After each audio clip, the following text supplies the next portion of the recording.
Welcome to the channel dear students. आज हम start करने वाले हैं आपके क्लास 10th का जो सिलेबस है टर्म 2 के लिए, उसे डिस्कस करेंगे आज से। सबसे पहले देखते हैं फर्स्ट फ्लाइट का जो 7th यूनिट है ग्लिम्पसेस ऑफ इंडिया, वहाँ से कैरी ऑन करेंगे और यहीं से आपका टर्म 2 का सिलेबस भी स्टार्ट हो जाएगा। इस चैप्टर में आपके 3 पार्ट्स हैं। फर्स्ट पार्ट है आपका a baker from Goa by Lucio Rodrigues. Second part आपका कुर्ग लोकेश अब्रॉल का। थर्ड पार्ट है आपका tea from Assam from Arup Kumar Dutta. तो चलिए, जितने भी ये तीनों पार्ट हैं वो आपके 3 पार्ट्स में ही पब्लिश होंगे। सबसे पहले हम डिस्कस करेंगे आपका फर्स्ट पार्ट जो कि a baker from Goa by Lucio Rodrigues. ये जो इनका वर्क है ये पेन पोर्ट्रेट है। इन्होंने इसमें जो भी गोवा की जो विलेजेस हैं वहाँ का जो ट्रेडिशनल एनवायरनमेंट है और जो उसका कस्टम्स हैं उन चीज़ों को उन्होंने इन्वॉल्व किया है। दूसरी चीज़ जो इम्पोर्टेंट वो ये है उस टाइम पर बेकर्स की क्या इम्पोर्टेंस थी, उनका क्या प्लेसमेंट था उनकी सोसाइटी में, उसके बारे में डिस्कस किया और उन्होंने इस चीज़ को अपना शो भी किया है। तो चलिए स्टार्ट करते हैं।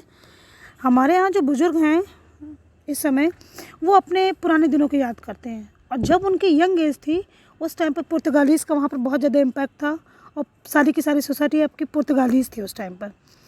पुर्तगालियों की जो डबल रोटी थी वो तो बहुत ज़्यादा फेमस थी। वो डबल रोटी खाने वाले तो शायद अभी नहीं है, लेकिन उसको बनाने वाली भट्टियाँ, साँचे, ये सारी चीज़ें अभी की अभी भी पाई जाती हैं। वो जो इतनी सालों पुरानी जांची परखी हुई भट्टियाँ वो अब भी हैं। उन भट्टियों की आग अभी तक बुझी नहीं है। उनके इस फ्रेज़ का कहने का मतलब ये है कि उसकी इम्पोर्टेंस अभी भी कम नहीं हुई है। बेकर की जो बाँस थी उसकी झंझनाहट और धमाके की आवाज़ से जो उसके आने की इन्फॉर्मेशन लोगों को मिलती थी वो अभी भी कुछ जगह सुनने को मिल जाती है। इसके आगे वो एक वाक़या से स्टार्ट करते हैं कि शायद पिता अब जीवित नहीं रहा, लेकिन जो उसका बेटा है वो अभी भी अपने फैमिली बिजनेस को कैरी ऑन किए हुए है और जो ये बेकर्स हैं उनको अभी भी गोवा में कहीं कहीं पैडर कहा जाता है। गोवा में जो हमारा बचपन था उस टाइम पर बेकर हमारा फ्रेंड भी होता था, हमारा गाइड भी हुआ करता था, हमारा साथी भी होता था। कई चीज़ों से वो हमारी हेल्प करता था। वो दिन में कम से कम 2 टाइम्स आता था और जब वो सुबह बेचने के लिए जाता था तो अपनी बास्केट में बहुत सारी ब्रेड्स लेके जाता था और जब वापस आता तो पूरी खाली करके लौट के आता था। उसकी बाँस की जो झंझनाहट भरी जो धम्म सी आवाज़ थी उससे हम जब जग जाते थे, फिर दौड़ करके उससे मिलने जाते थे, उसको ग्रीटिंग्स करते थे। ऐसा नहीं कि ये डबल रोटी के लिए प्रति लगाव था, ऐसा बिल्कुल भी नहीं था। घर की नौकरानी जो बस्तीन थी उनको डबल रोटी थी मिलती थी। हम लोग सोचते थे कि हमें ब्रेड बैंगल्स मिल जाए। ब्रेड बैंगल्स मीठी ब्रेड हुआ करती थी उस टाइम पर। बेकर की जो एंट्री होती थी हमारे यहाँ पर वो एकदम बिल्कुल म्यूज़िकल वे में होती थी। उसकी बाँस की छनछनाहट की जो झंग झंग आवाज़ होती थी। दूसरी चीज़ उसका जो एक हाथ था वो अपनी बास्केट को सपोर्ट करता था और दूसरे हाथ से बाँस को बजाता भी था। जो घर की मालकिन होती थी उनको वो गुड मॉर्निंग विश करता था और फिर नीचे बाँस रख कर के अपनी टोकरी को नीचे रख देता था और नौकरियों को, जो नौकरानियाँ होती थी, नौकर होते थे, उनको डबल रोटी दी जाती थी और हमें क्या करते थे, हल्का सा डांट दे करके हमें किनारे कर दिया जाता था। लेकिन हम भी कहाँ मानने वाले थे, हम दीवारों पर चढ़ करके उसकी बास्केट में झाँका करते थे। मुझे अभी भी उन जो ब्रेड है उनकी खुशबू अभी तक याद है। बड़ों के लिए डबल रोटी, बच्चों के लिए बैंगल्स।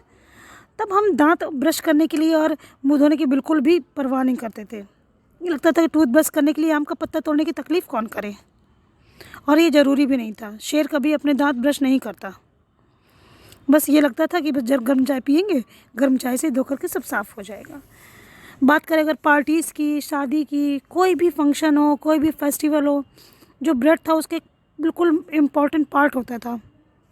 बिना ब्रेड के तो कोई भी फंक्शन अटेंड नहीं होता था। अगर जब इतनी इम्पोर्टेंस थी तो फिर गांव में भट्टी होना तो बहुत ज़रूरी था।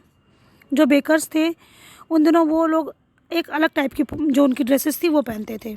उस ड्रेस को बोलते थे कबाई।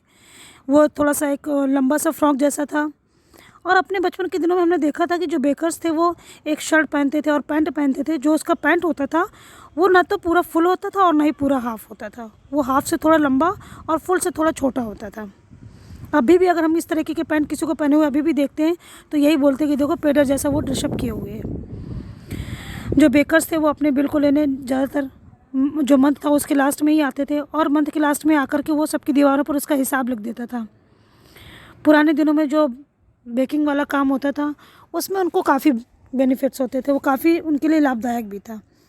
जो बेकर्स थी उनकी फैमिली कभी भी भूखी नहीं रहती थी और उनके शरीर को और उनकी बंठन को देख करके लगता था कि वो काफ़ी खुशहाल हैं और काफ़ी समृद्ध हैं। और उनके शरीर इस चीज़ का बिल्कुल सबूत थे कि वो खाते पीते हैं, क्योंकि काफ़ी अच्छे शरीर वाले थे, हष्ट पुष्ट होते थे। और आज भी अगर हम उस तरीके के मोटे और तंदुरुस्त लोगों को देखते हैं तो उसकी कंपेयर हम लोग बेकर से ही करते हैं और उसकी कंपेयर बेकर से ही की जाती है। So that's it. जो आपका फर्स्ट पार्ट है वो यहीं कंप्लीट होता है। सेकंड पार्ट को हम सेकंड वीडियो में कंप्लीट करेंगे। So thank you so much for watching.